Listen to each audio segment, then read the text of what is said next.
पंजाब के मुख्यमंत्री भगवंत मान 2 दिवसीय दौरे पर तेलंगाना पहुंचे हैं। यहां उन्होंने पंजाब में जल संरक्षण के लिए सिंचाई विभाग के अधिकारियों के साथ मीटिंग के बाद डैम का निरीक्षण किया।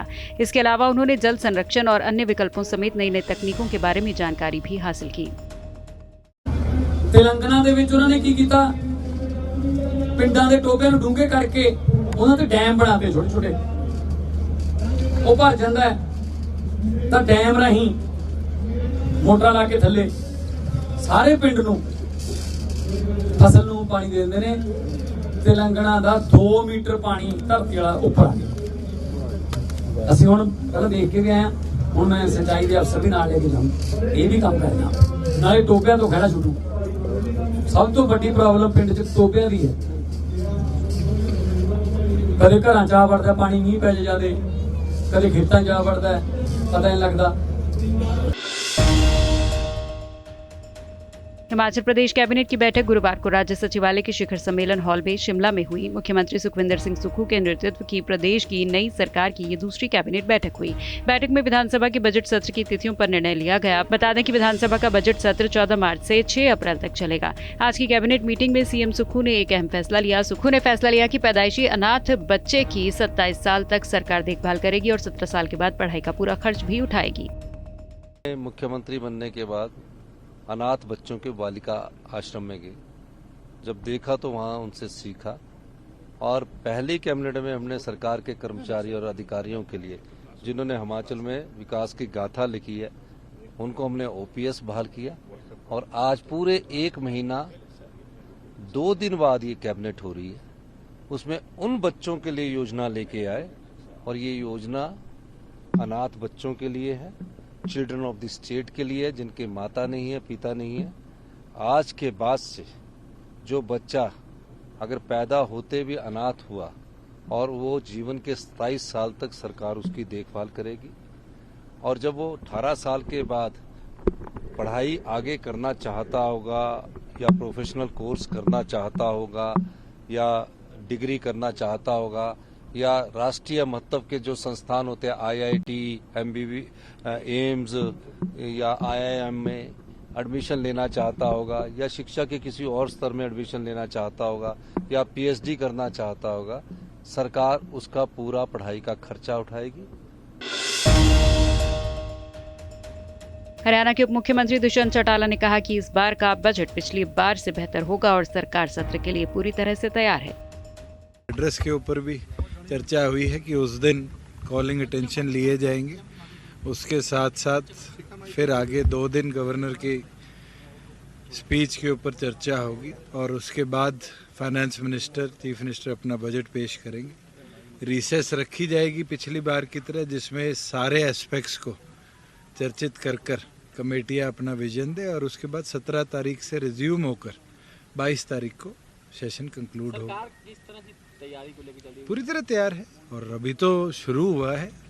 आगे जो डिस्कशन आएगी उन पे पहले की तरह जवाब भी देंगे। जम्मू कश्मीर प्रदेश कांग्रेस कमेटी के अध्यक्ष विकार रसूल वानी ने आज प्रेस कॉन्फ्रेंस कर बीजेपी और अन्य पार्टी के कार्यकर्ताओं के कांग्रेस में शामिल होने की जानकारी दी, और बीजेपी पर निशाना साधते हुए कहा कि बाबा का बुलडोजर चलाने वाले लोगों को आने वाले समय में भुगतना पड़ेगा। इसके साथ ही जानकारी दी कि कल से जम्मू कश्मीर में राहुल गांधी की सफल भारत जोड़ो यात्रा के बाद हाथ से हाथ जोड़ो अभियान की शुरुआत होने जा रही है। पंजाब के पठानकोट में पुलिस को बड़ी कामयाबी मिली। पुलिस ने इंटरस्टेट गैंग का पर्दाफाश करते हुए गैंग के कई सदस्यों को गिरफ्तार किया है। पीडीपी अध्यक्ष महबूबा मुफ्ती ने एक बार फिर से केंद्र सरकार पर निशाना साधा। महबूबा मुफ्ती ने कहा कि अतिक्रमण ड्राइव के दौरान गरीबों के घर उड़ाए जा रहे हैं। दुनिया में कोई भी सरकार गरीबों को उजाड़ कर अस्पताल नहीं बनाती। इसके अलावा उन्होंने कहा कि हमारी लाखों कनाल जमीन सुरक्षा बलों के पास है। वहीं उन्होंने कहा कि जम्मू कश्मीर के लोगों को सताया जा रहा है।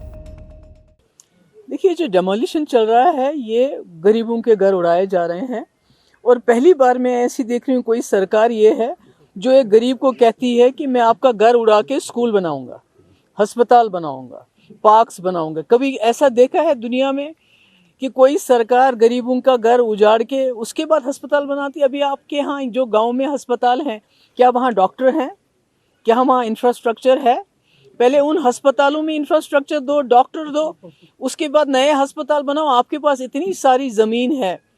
अभी देखिए, अगर हम तो सिक्योरिटी फोर्सेस के खिलाफ नहीं हैं, मगर लाखों कनाल ज़मीन हमारी सिक्योरिटी फोर्सेस के पास है।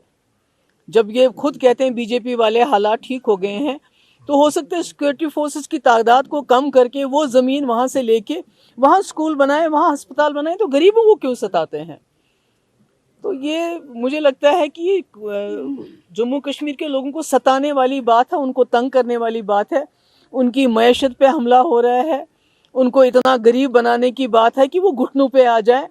और जो हमारा असली मसला है, मसले कश्मीर, जिसकी वजह से हमारे कब्रिस्तान भर गए हैं, जिसकी वजह से हमारी बच्चियां बेवा हो गई, हमारे बच्चे यतीम हो गए हैं, चाहते हैं कि कश्मीरी वो मसला भूल के ये 5 किलो राशन के पीछे भागना शुरू कर दें।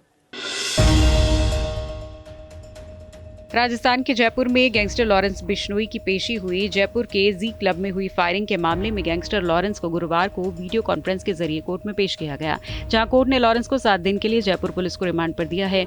अब जवाहर सर्कल थाना पुलिस जी क्लब फायरिंग को लेकर उसके गुर्गों और हथियारों से संबंधित मामलों पर पूछताछ करेगी।